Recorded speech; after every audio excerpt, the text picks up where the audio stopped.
सर्व अच्युत गोत्रीय बंधू आणि भगिनी, त्याचप्रमाणे साधू संतांना दंडोत प्रणाम.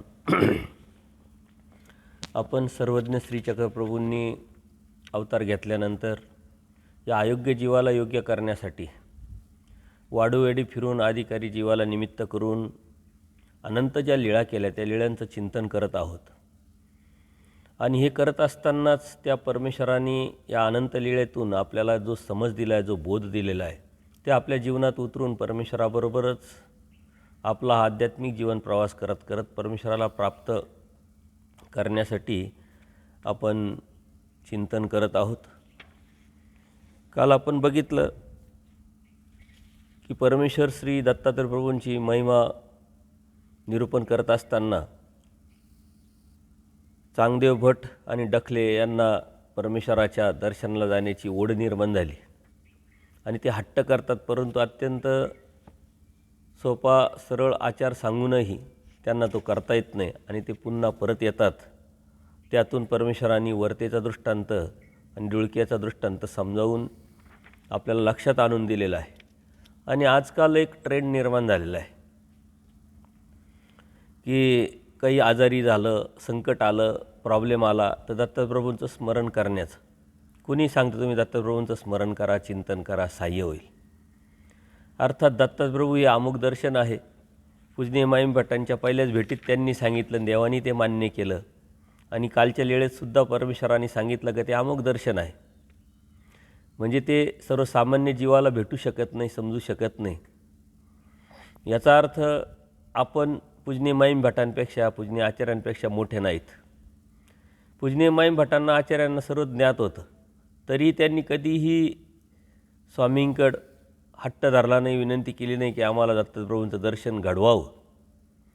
आणि त्यांनी म्हटलं असतं, चांगदेव आणि डखलेंना जसं देवानी पाठवलं तसं त्यांनाही पाठवलं असतं आणि ते 100% तो आचार करू शकले असते. परंतु सर्वज्ञ श्री चक्रप्रभू ह्या कलियुगामधले उभयदृश्य अवतार, अलौकिक अवतार, अयोग्य जीवाला योग्य करणारे, घडून मडून प्राप्तीला नेणारे समोर असताना आपण जे अमोघ दर्शन आहे त्या दत्तप्रभूंची आस धरणं, वासना ठेवणं, हे समजून घेणं आणि जाणीवेतून निर्माण होणारा विषय आहे. म्हणून दत्तप्रभूंची आपण भक्ती करत असताना आपण स्वामी श्री चक्रधरांची प्रथम भक्ती करतो आहे, कारण स्वामी श्री चक्रधरांनी आपल्याला या चारही अवताराची ओळख करून दिलेली आहे.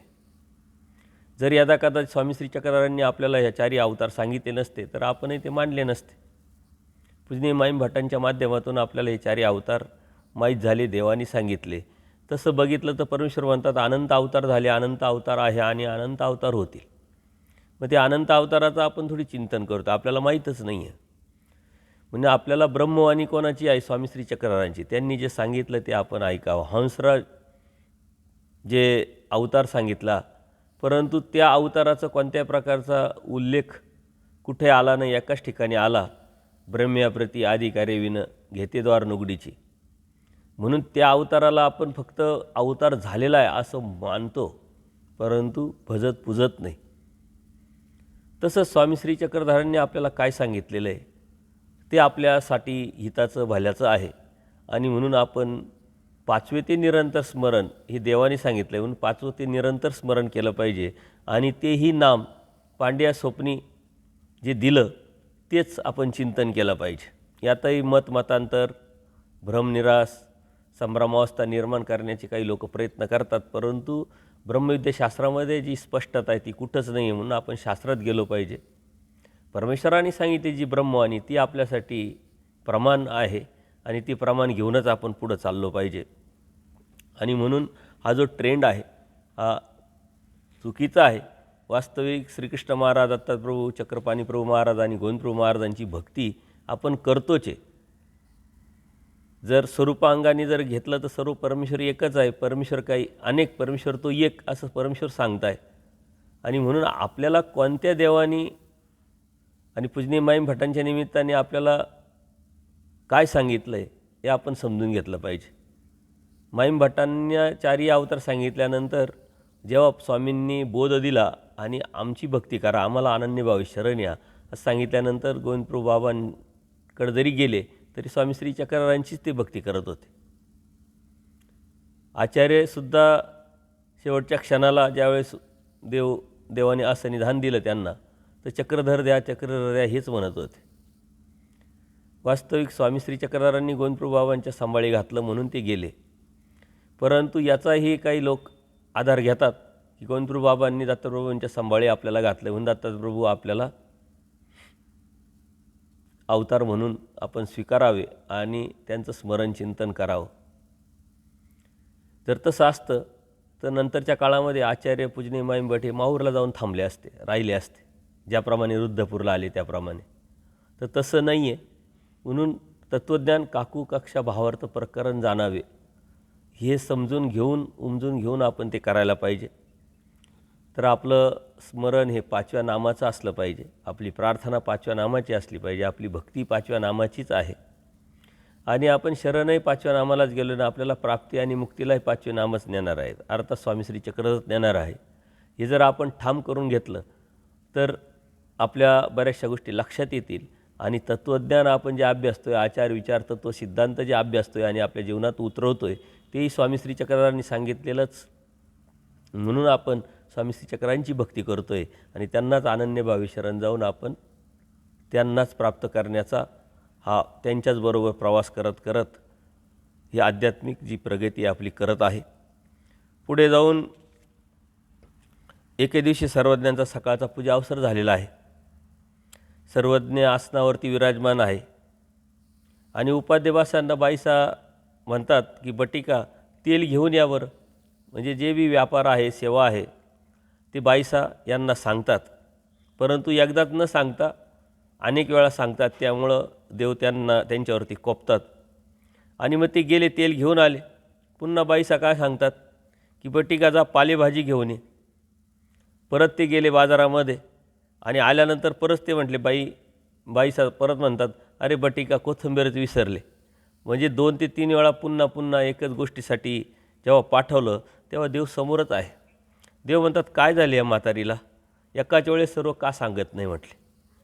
अर्थात त्या भक्ताची कड देवानी घेतलेली आहे आणि त्या भक्ताचं काय नेमकी मानसिकता आहे, विचारधारा आहे, ही परमेश्वर आता समजून घेत आहे, त्याला व्यक्त करताय आणि ती कड घेतल्यानंतर ती सेवा, त्या सेवेतून त्यांचा कर्मनाश करताय. अर्थात बाईसांचाही कर्मनाश यातून होणार आहे.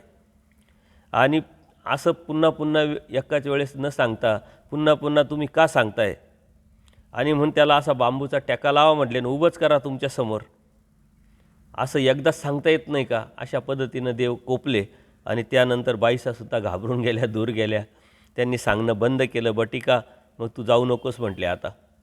पण उपाध्यवास तिथेच उभे होते आणि मग देव म्हणतात बटिका तू बसत का नाही म्हटले.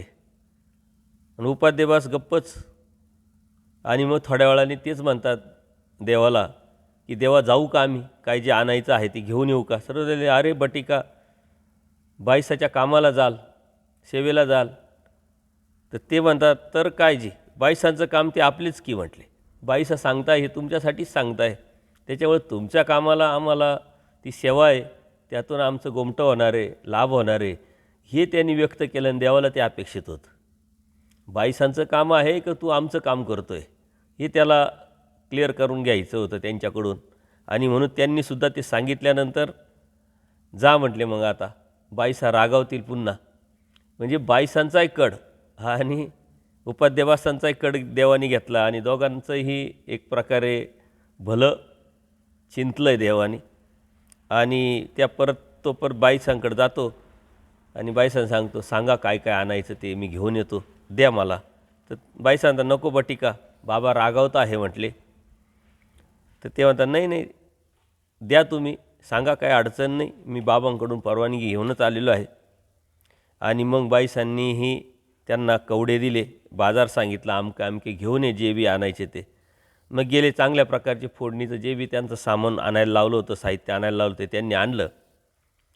आणि मग देव ते आल्यानंतर सांगतात की बाई एकाच वेळेस जे बी काम आहे ते सांगावं, असं पुन्हा पाठवू नये म्हटले. आणि मग बाईसा म्हणतात हो का बाबा. मग बाईसांनी उपार तयार केला, आरोगणा झाली, गुळा झाला, विडा झाला. अर्थात परमेश्वराच्या सेवेच्या अनुषंगाने अशा गोष्टी बऱ्याच आपल्याला होत राहतात. परंतु आपण न चिडता कोणी साधू संतांनी आपल्याला काही काम सांगितलं किंवा धर्मकार्याच्या अनुषंगाने वासनिकसुद्धा एकमेकाला काहीतरी कामं सांगतात, तर ती एक धर्मसेवा आहे. त्या उद्देशाने, त्या भावाने आपण त्याकडे बघितलं पाहिजे. एखाद्या साधूंनी काही काम सांगितलं तर ते साधूंचं काम नसतं, एखाद्या वासनिकांनी काम सांगितलं तर ते वासनिकाचं वैयक्तिक काम नसतं. ती धर्मसेवा म्हणून आपण बघितली पाहिजे.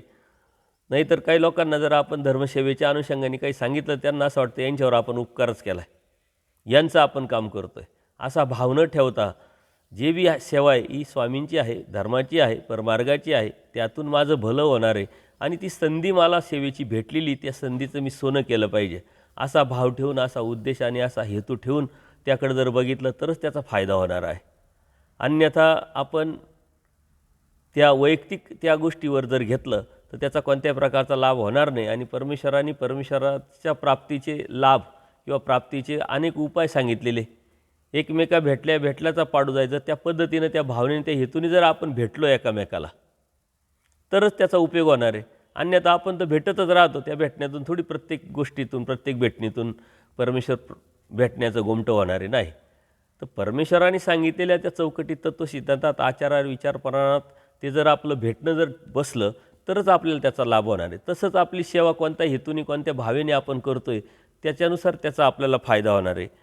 मग दुसऱ्या दिवशी परत सर्वज्ञांचा दुपारचा पूजा अवसर झालेला असतो. आरोग्याना वेळा पौड उपूड झाला, आराम झाला आणि सायंकाळच्या वेळेस, संध्याकाळच्या वेळेस सर्वज्ञांनी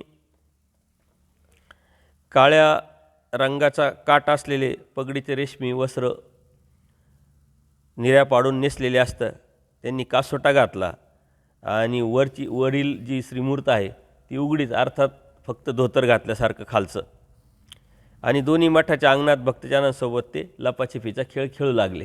त्यांची ती प्रवृत्ती आहे आणि त्या प्रवृत्तीतून त्या जीवाचा संबंध दान द्यायचा आहे, त्यांना आनंद द्यायचा आहे, स्थिती द्यायची आहे. कोणाला धक्का द्यायचे, कोणाला ढकलायचे, कोणाला स्पर्श करायचे, प्रत्येकाला ते स्पर्श करत होते. आणि त्या सर्व भक्तांनासुद्धा स्थिती झाल्यानंतर तेही देवाबरोबर खेळत होते.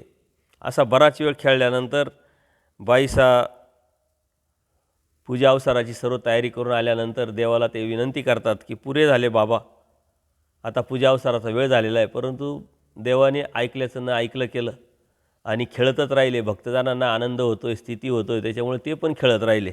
बाईसांक दुर्लक्ष करून हे खेळतच जेव्हा चालू राहिले, बराच वेळ झाल्यानंतर परत बाईसा आल्या आणि मग पूजा अवसराचा आरोग्याचा उशीर झाला, देवा तुम्ही थांबा, त्या वैतागूनच म्हणल्या.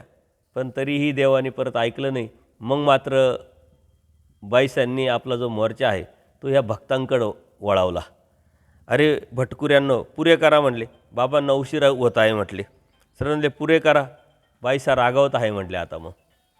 आणि मग ते त्यांच्यावर चिडल्यामुळं देवसुद्धा म्हणताय की बाईसा रागावत आहे, आता आपण थांबू म्हटले.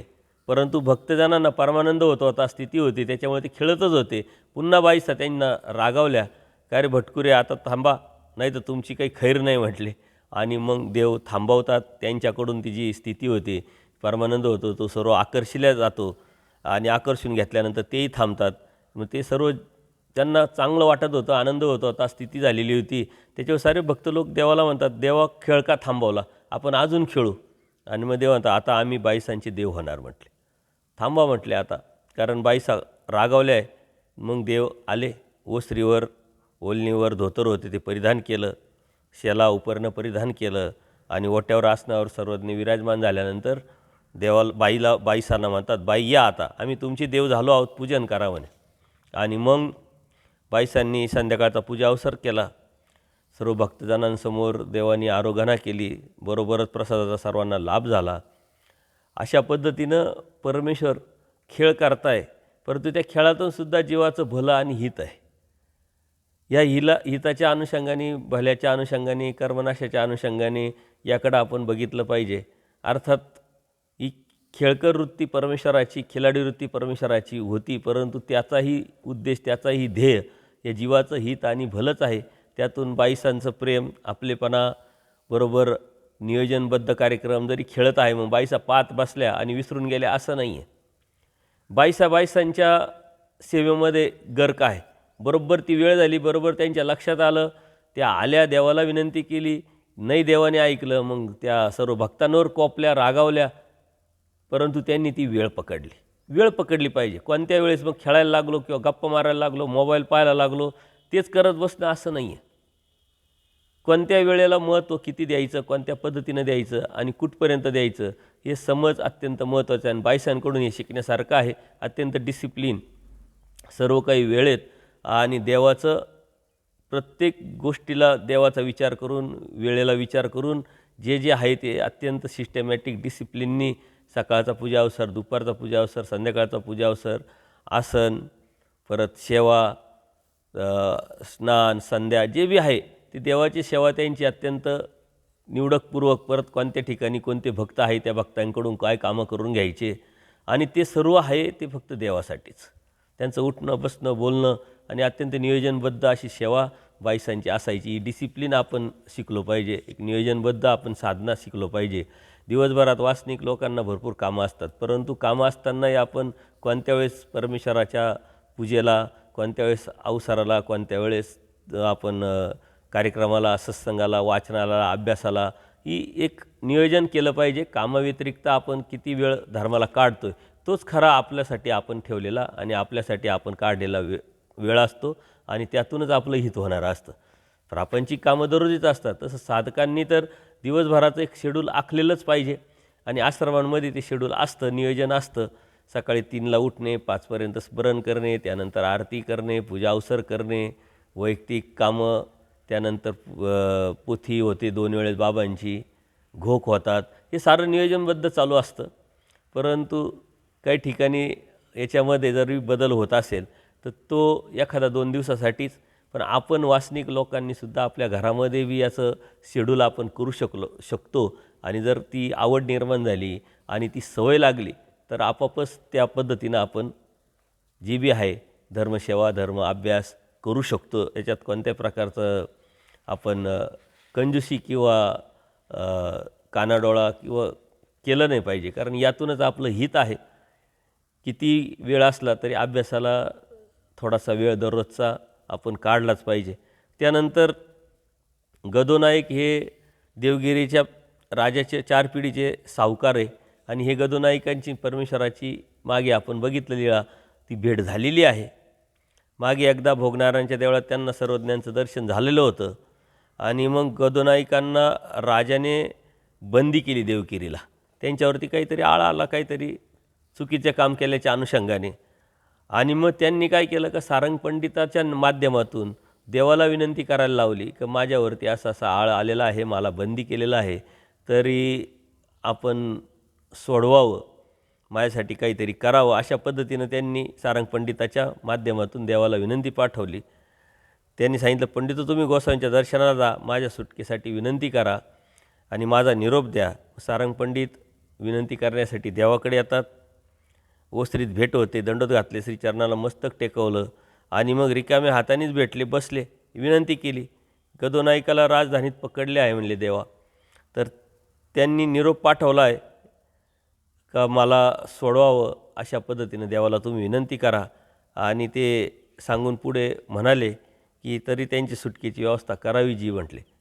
तर देवसुद्धा सांगतात की ठीक आहे, जीवानिशी सुटतील म्हटले, पण संशयित म्हणून ते तसेच राहतील, त्यांच्यावरती जी थोडाफार त्रास होईल त्यांना, अशा पद्धतीने सांगितलं. तर हे सांगितल्यानंतर सारंग पंडिताला थोडंसं आश्चर्य वाटलं आणि सारंग पंडित सहजच देवाला म्हणतात, ते का बरं म्हटले, सोडायचं तर पूर्णच का बरं नाही, त्यांना काय अडचण आहे. आणि मग देव त्यांना सांगतात, तुम्ही रिकाम्या हातानेच भेटले म्हटले आम्हाला. अर्थात आता हा सिद्धांत कर्मराटीचा देवाने सांगितलेला आहे. गदोनाईकही त्यांना वेद नाही, बोध नाही, फक्त दर्शनी आहे. सारंग पंडित तर दृष्टपर भक्ती करणारेच आहे, त्याच्यामुळे बोध नाही आहे. आणि परमेश्वराची एक अपेक्षा आहे की हे दृष्टपरच भक्ती करणारे आहे. त्यांनी त्या क्रियेत करता करता एखाद्या वेळेस जर अहेतुक क्रिया घडली तर बोधाचं दातृत्व करता येईल. आणि आपण ह्या क्रिया अहेतुकपणे केल्या आहे म्हणून आपण बोधापर्यंत आलेलो आहे, अनुसरणापर्यंत आलेलो आहे. याचा अर्थ हा सिद्धांत आपण लावायचा, मग राजाला, गुरुला, देवाला भेटताना रिकाम्या हातानं भेटू नये, हे आपण कर्मराटीचा सिद्धांत दैवराटीत आणला आणि त्यातून बऱ्याच गोष्टीचा बाजार आपल्याला पाहायला भेटतो. तर हे आपण समजून घेतलं पाहिजे का लीळा कोणती आहे, कोणत्या भक्ताला देवाने सांगितलेलं आहे, ते वेदवंत आहे, बोधवंत आहे, अनुसरलेले आहे, दर्शिनी आहे कोण ते लोक आणि त्यांची काय अपेक्षा आहे. तर अर्थात जर हे बघितलं तर देवाने सांगितलं दृष्टपर जर जेव्हा बी काही करायचं असेल, क्रिया करायची असेल तर त्याला तुम्ही वस्तू ठेवली पाहिजे. आणि म्हणून विडे वगैरे जे आहे दृष्टपर ठेवण्याची प्रक्रिया आहे. जर काही पाहिजे असेल तर विडा ठेवा. जर काही पाहिजेच नाही, फक्त देवच व्हावा आणि देवच भेटावा आणि देवासाठीच जर आपण करतो आहे तर आपल्याला काही करायची गरज नाही. मग पत्रम पुष्पम फलमतो आहे, पान फूल फळसुद्धा जर शुद्ध हेतूने आणि परमेश्वर व्हावा या हेतूने जर ठेवले तरी ते परमेश्वर स्वीकारतात. त्यासाठी विडाच ठेवायला पाहिजे असं काही नाही. विडे हे दृष्टपर गोष्टीसाठीच असतात आणि त्याचाच आपण विचार करत नाही, त्यामुळे साऱ्या अडचणी असतात. देवाने सांगितलं रिक्त हाताने देवता, गुरु, राजा यांना भेटू नये म्हटले. आणि काही काम करून घ्यायचं असेल तर मग मात्र ते करावं. अर्थात दृष्टपर आहे तर मग त्या गोष्टी झाल्या पाहिजे. अदृष्टपरासाठी काही देण्याची गरज नाही. अर्थात परमेश्वर जो आहे त्याला आपण काय देऊ शकतो, जो राजा आहे त्याला आपण काय देऊ शकतो, जो गुरु आहे त्याला आपण काय देऊ शकतो. अर्थात जर आपण शिष्य आहे समजतो आहे तर त्या गुरुला आपण काय द्यायचं आहे, फक्त त्या गुरुनी सांगितलेली शिकवण ती आपण आपल्या जीवनात उतरवणं हेच त्याला देणं आहे. परमेश्वराला देणं आहे तर परमेश्वर माझा एक जन्म आहे तर दिजो का, तो जन्म देणं त्या परमेश्वराने सांगितलं तर तो सिद्धांतावर राहणं हेच परमेश्वराला देणं आहे. आणि राजाला त्याच्या राज्यामध्ये कायदा सुव्यवस्था बिघडणार नाही याची काळजी घेऊन कायदे सांभाळणं हे राजाला देणं आहे. वास्तविक याचा वेगळा अर्थ लावून आपण धर्मामध्ये वेगळ्या पद्धतीचा विचार, वेगळ्या पद्धतीचा भाव निर्माण जर करत असेल तर ते चुकीचं आहे. आणि म्हणून देवाने त्यांना सांगितलं, ते तसंच घडलं. गदोनाईकांना जेव्हा सारंग पंडितांनी सांगितलं तर ते म्हटले चुकी झाली, जर आम्ही विचारलं असतं तुम्हाला तर गोसाव्यांसाठी एक चांगलं रेशमी वस्त्र पाठवलं असतं, काही पदार्थही पाठवले असते, त्यामुळे माझ्यावरचा आरोप नाहीसा झाला असता. सारंग पंडितसुद्धा परमेश्वराला विनंती करायची उपहारासाठी तर ते दृष्टपरच होते. त्यांना ती वृत्ती भेटलेली, ती वृत्ती भेटावी, अजून काही फायदा व्हावा आणि देवाचा असाच वरद असता आपल्यावर असावा या उद्देशानेच ते करत होते.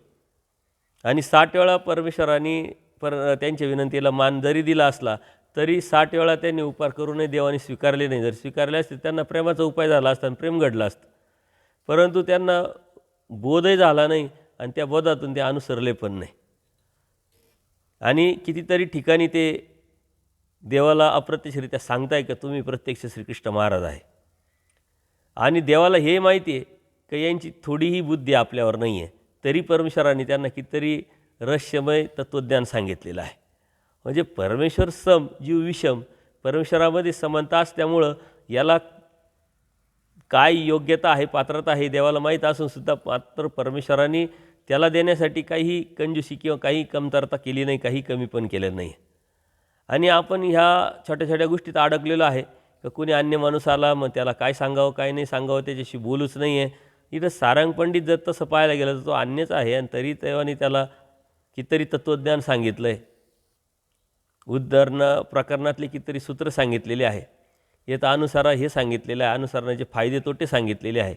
आणि तरीही आपण ह्या छोट्या छोट्या गोष्टीमध्ये अडकलेलो आहे, हे चुकीचं आहे. म्हणून धर्मातून बाहेर पडणं, त्या अधर्मातून बाहेर पडल्यावर खऱ्या धर्मापर्यंत जाणं आणि यथार्थपणे धर्म समजून उमजून घेऊन ते करणं हे परमेश्वराला अपेक्षित आहे. कारण परमेश्वराने आपल्याला जे आहे हे यथार्थपणे सांगितलेलं आहे, परंतु काकूकाक्षा भावार्थ प्रकरण न जाणल्यामुळं परमेश्वराचा जो हेतू आहे त्याच्या पाठीमागं, त्या लीळेचा जो भाव आहे तो आपण न समजल्यामुळं त्याचे वेगळे अर्थ लावतो. आणि बऱ्याच तत्त्वज्ञानामध्ये 30 ते 40% जनरल नॉलेज म्हणून परमेश्वराने आपल्याला सांगितलेलं आहे, बाकीचं 5-25% कर्मराहाटीचे सिद्धांत सांगितले आणि त्यातून जे उरलेले ते दैवराहाटीचे सिद्धांत आहे. अस्तिपरी दैवराहाटीची आहे. तर अन्यवृत्ती हे जनरल नॉलेज आहे. अन्यवृत्ती आपल्याला का देवाने सांगितलं आहे का देवता कळाव्या, समजाव्या. विद्यामार्ग आहे, युगधर्म आहे, जनरल नॉलेज आहे. परंतु अस्तिपरी आहे, महावाक्य आहे, उद्धरण आहे, हे मात्र दैवराहाटीचे सिद्धांत आहे आणि ते आपण स्वीकारून पुढं चाललो पाहिजे. परंतु हीच रसमिसळता जर आपल्या लक्षात नाही आली तर आपण धर्मात असूनही धर्मात नसल्यासारखे. धर्मात येणं खूप सोपं आहे, कारण कळत न कळत केलेल्या क्रिया परमेश्वराने अहेतुकपणे स्वीकारल्यामुळं आपल्याला परमेश्वराने बोध दिला आहे, म्हणजे धर्मात परमेश्वराने आणलेलं आहे आपल्याला. परंतु आता ह्या धर्मातून आल्यानंतर धर्मातून धर्म घेणं आणि त्या धर्मावरती चालणं आणि परमेश्वराला अपेक्षित असलेली जी जीवाची कड आहे ती करणं, हे मात्र खूप मोठं आव्हान आहे. कारण धर्म तत्त्वज्ञान जे आहे हे परमेश्वराने जरी सांगितलेलं असलं तरी कोणत्या हेतूने, कोणत्या उद्देशाने, कोणत्या भक्तांनी आणि कोणत्या प्रसंगानुरूप सांगितलेलं आहे हे आपण जर लक्षात नाही घेतलं तर आपलं कन्फ्यूज आणि संभ्रमावस्था वाढून धर्मात असूनही आपण अविधी घडून अधर्मावरती जाऊन धर्मातून बाहेर जाऊ शकतो. ही जर काळजी आपल्याला घेता नाही आली तर नक्कीच आपल्याला धर्म भेटला आहे, देव भेटला आहे, परंतु न भेटल्यासारखाच आहे. आणि म्हणून आपण या गोष्टीकडे खूप बारीक लक्ष ठेवलं पाहिजे आणि या लीळांमधून आपण खूप काही शिकलं पाहिजे. त्या शिकण्यातून आपण आपल्या जीवनामध्ये ती उतरवलं पाहिजे. आणि म्हणून लीळा परमेश्वराने केल्या आहे, का केल्या आहे, कशासाठी केल्या आहे, तर आपल्याला ती दिशा आहे, ती दिशादर्शकता आहे, ध्येयापर्यंत घेऊन जाण्याचा तो एक प्रवास आहे. आणि म्हणून या लीळांचं चिंतन करत करत परमेश्वराबरोबरच आपला हा आध्यात्मिक जीवन प्रवास करत त्या लीळांमधून समज घेऊन ती आपल्या जीवनामध्ये उतरवलं तरच परमेश्वराकडूनच परमेश्वराला आपण प्राप्त करू शकतो. अन्यथा आपल्यामध्ये तेवढी यथार्थ ज्ञानाची, बोधाची किंवा त्या कृतीवर जाण्याची ताकद नाही, परंतु प्रयत्न केला तर सहाय्य होईल.